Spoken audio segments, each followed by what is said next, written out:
한국에서도 귀멸의 칼날이 상영되기로 하고 많은 일본 만화 팬들이 관심을 가지고 있습니다. 이런 현상에 대해 거의 매일 혐한 기사를 올리고 있는 극우 주간지 데일리 신초가 신이 났습니다. 한국에서 일본 제품이 인기를 끌고 있다는 것입니다. 며칠 전에 한국의 팬들은 개봉일이 기다려져 가슴이 두근거려서 잠을 잘 수가 없다 라는 기사를 올렸는데 오늘 또 두 편의 기사를 게재하면서 한국 분위기 소개와 원망을 쏟아놓았습니다. 만화 영화 한 편 가지고 무슨 소설을 이렇게 잘 쓰는지 참 잔재주도 보통이 아닙니다. 어이가 없어서 웃음이 나오는 기사들입니다. 일본은 지금 귀멸의 칼날 무한열차편이 대히트를 치면서 거의 매일 언론에서 관련 기사로 도배를 할 정도입니다.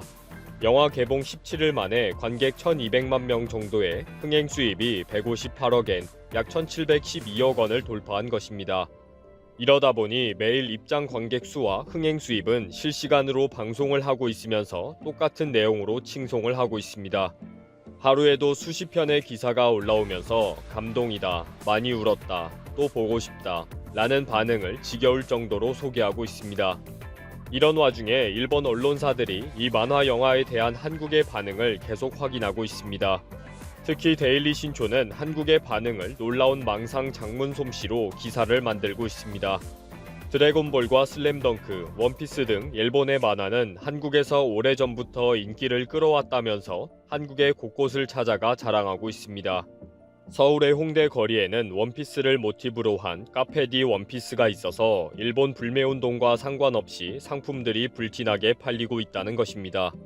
그리고 이웃집 토토로를 모토로 한 토토리의 숲도 전국적으로 체인점이 왕성하게 영업을 하고 있다는 것이고요. 귀멸의 칼날은 만화 단행본뿐 아니라 피규어와 열쇠고리, 티셔츠와 코스프레 상품 등이 한국에서 불티나게 팔리는 것을 확인했다고 합니다. 특히 주인공과 여동생의 피규어는 일본 아마존에서는 16,800엔에 팔리고 있는데 한국에서는 46,900엔 가격인 한화 509,800원에 팔린다는 것입니다. 또 스페셜 5종 세트는 일본 아마존에서 29,800엔인데 한국에서는 76,600엔, 약 83만원까지 한다고 합니다. 이렇게 한국에서 귀멸의 칼날 상품이 과열되면서 실제 상품을 구입하는 것도 쉽지 않아서 많은 한국인들이 일본에 가고 싶다, 일본인 친구에게 부탁했다, 일본인들이 부럽다 라며 아우성이라는 것입니다. 일본에 거주하고 있는 한국인들은 부탁을 일일이 들어주고 거절하는 것이 힘들 정도이다 라고 하소연할 지경이라네요. 사실인지 확인은 안 되지만 비싼 가격에 팔리고 있다 보니 데일리 신초가 더 신이 난 것 같습니다. 이제는 일본식 라면집에도 한국인들이 줄을 서고 있는데 일본 만화 피규어로 장식하는 것은 반드시 필요하기 때문에 사진 촬영 장소로 인기를 끌고 있다고 합니다. 그래서 일본 만화 피규어는 만화방이나 술집 등에서도 손님을 끌기 위해 거의 필수적인 장식품으로 자리를 잡은 지 오래되었다는 것입니다.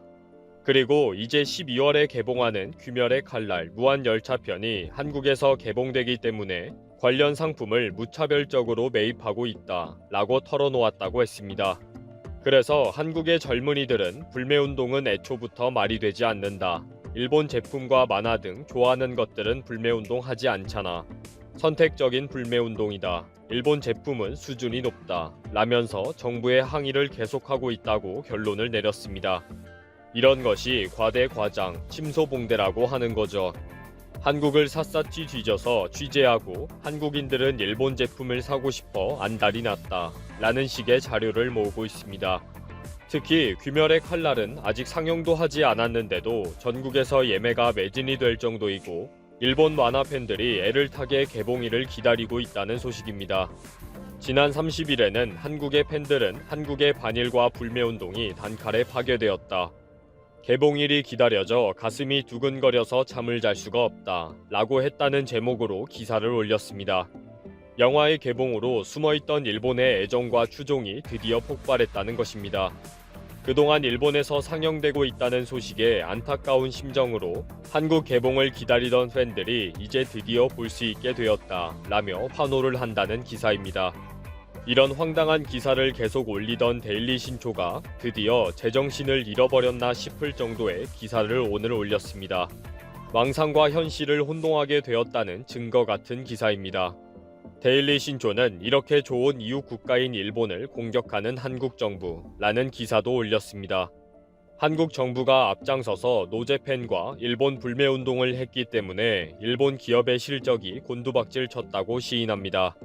유니클로는 전년 대비 31.3% 감소되고 아사히 맥주가 50.1% 감소하는 등 매출이 크게 감소했다는 것입니다. 그러면서 한국 정부는 왜 좋은 이웃을 이렇게 괴롭히느냐라고 묻고 있습니다. 중국에는 말 한마디도 못하면서 일본을 대상으로 불매운동을 하느냐는 것입니다. 중국의 속국이 되어서 계속 핍박을 받고 협박을 당하면서 항미 원조라는 말에도 끽소리를 못하느냐고 빈정거리는 것입니다. 그러면서 일본은 역사에 대한 해석이 다를 뿐이고 중국은 명백한 왜곡을 하고 있는데도 왜 불매운동을 안 하느냐라고 따지고 있습니다. 정확하게 말하자면 잘못하는 것이 있다면 일본과 중국에게는 동일하게 따지는 거죠. 그리고 일본이 역사에 대한 해석이 다르게 하는 것이 아니라 명백한 왜곡과 적반하장을 하고 있는 거죠. 데일리 신조는 말을 아주 교묘하게 하면서 중국보다 우리는 더 착하다라는 식으로 한국을 비난하는 것입니다. 그리고 일본이 만화를 잘 만들어서 한국이 재미있게 잘 보고 있고 관련 상품으로 행복해하지 않느냐. 그러니까 좋은 이웃 국가이지 하는 논리입니다. 말인지 방귀인지 알 수 없는 헛소리네요. 데일리 신조 편집부의 양심은 얼어 죽었나 봅니다. 스스로 좋은 이웃이라고 자랑하는 것을 보면 말입니다. 또 일본의 뉴스 사이트 하버 비즈니스는 한국에 이미 귀멸의 칼날 광팬들이 많이 있다고 하면서 영화 개봉일을 손꼽아 기다리고 있다고 소개합니다. 한국의 위키리스트인 나무위키에서 오래전부터 귀멸의 칼날에 대한 자료를 모은 한국인들이 많다는 것입니다. 특히 한국인들은 작품의 구성과 내용 중에 일부 오류가 있다고 하면서 아주 치밀하게 분석하고 지적하기도 한다고 지적합니다. 나무위키에 나와 있는 내용을 보면 한국인들의 엄청난 애정을 확인할 수가 있기 때문에 영화 개봉일에는 폭발적인 매진이 예상된다고 길게 적었습니다. 또 일본 언론들은 해외 반응을 실시간으로 소개하고 있습니다. 대만에서는 이미 매진 사태가 계속되고 있으며 해외 팬들은 일본에 가고 싶다, 미국에는 언제 오는 거야 등으로 애간장을 태우고 있다는 것입니다. 귀멸의 칼날 영화가 얼마나 재미있는지 확인이 아직 되지 않았지만 만화 영화 한 편으로 정신승리하는 것도 어느 정도라야 봐줄만 할 것입니다. 온 나라가 만화 영화 이야기뿐이고 전 세계가 일본에 줄을 서고 한국이 역시 일본이다 라면서 존경을 하며 일본인들을 부러워한다는 식은 제정신이 아닌 거죠.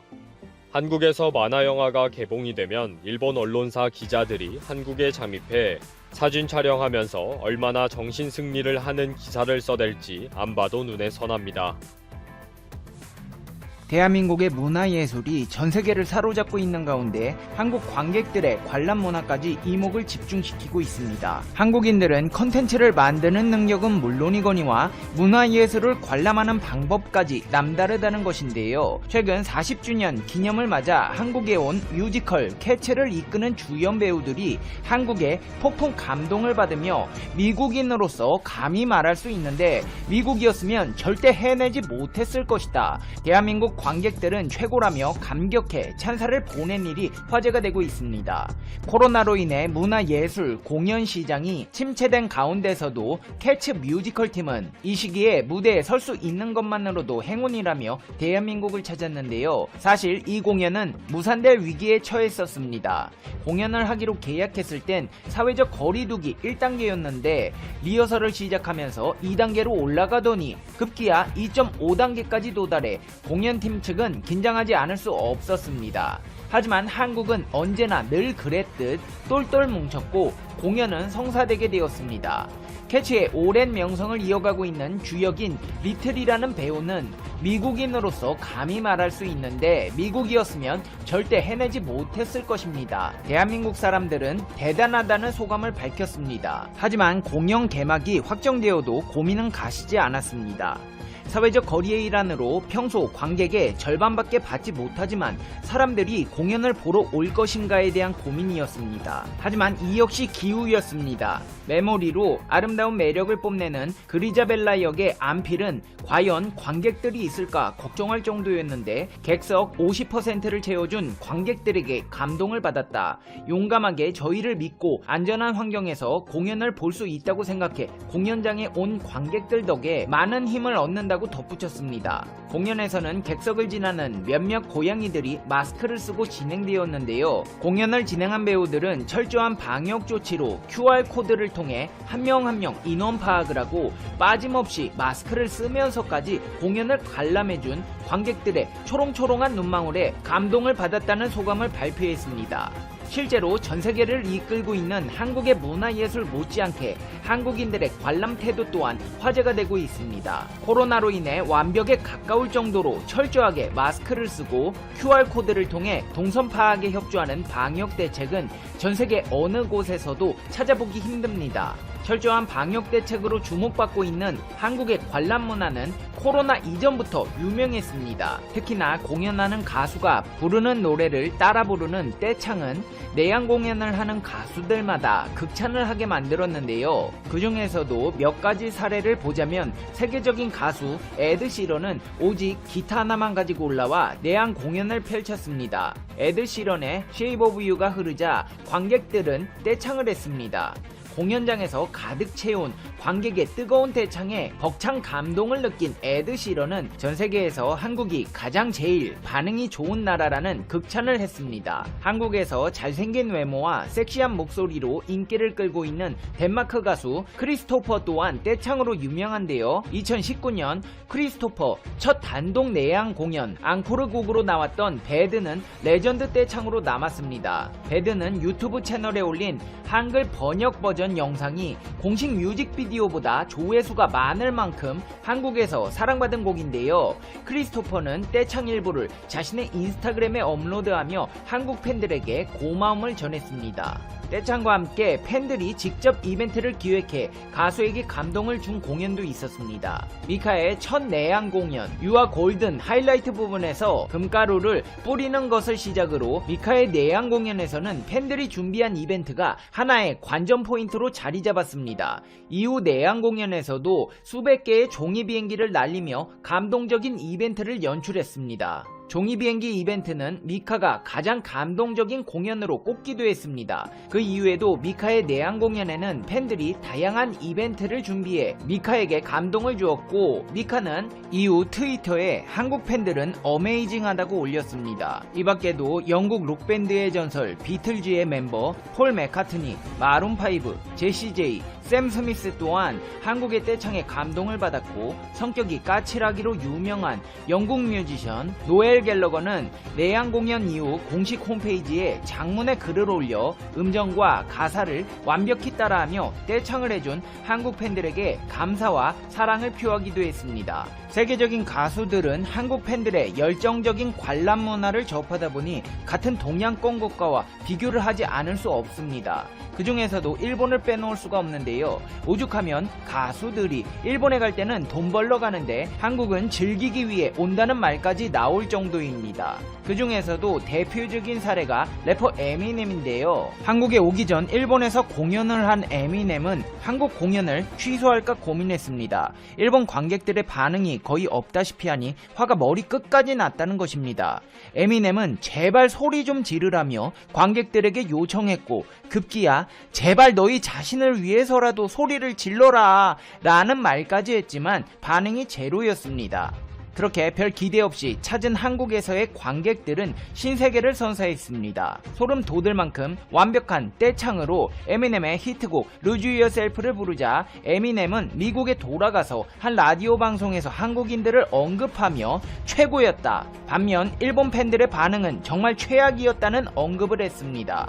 한국의 관람객들 수준이 이렇게 높다 보니 대한민국의 문화예술 산업은 발전할 수밖에 없습니다. 최근에 한국의 컨텐츠를 끌어가는 중심에는 넷플릭스가 있는데요. 외출이 자유롭지 못한 상황에서 공연 예술 산업이 큰 타격을 받은 가운데 직콕 문화의 최대 수혜주로 떠오른 넷플릭스는 한국 컨텐츠 마당이 되어가고 있습니다. 넷플릭스 측에서도 유독 한국에 공을 들이고 있는데요. 넷플릭스 입장에서는 최초 공개보다 제작비 투자를 통한 지적 재산권 확보가 더 중요합니다. 플랫폼에서 지속적으로 유통할 콘텐츠가 필요하기 때문입니다. 방영권만 확보하게 될 경우 중장기적으로 콘텐츠를 활용하는데 제약이 생깁니다. 실제로 넷플릭스는 사랑의 불시착, 이태원 클라스, 더킹, 슬기로운 의사생활, 하이에나, 미스터 선샤인, 동백꽃, 필 무렵 등에 투자했습니다. 이미 지난해 11월 CJ 엔터테인먼트, JTBC와 20편의 콘텐츠 제휴를 맺었고 넷플릭스는 CJ 엔터테인먼트 스튜디오 드래곤 지분의 4.99%를 인수하기도 했습니다. 한국이 그만큼 아시아 시장으로 향하는 가장 빠른 지름길이기 때문입니다. 테란 사란도스 넷플릭스 최고 콘텐츠 책임자는 세계가 한국 콘텐츠를 굉장히 좋아하기 때문에 아시아 지역 전력의 중요한 일부로서 한국에 큰 투자를 할 것이라고 밝히기도 했습니다.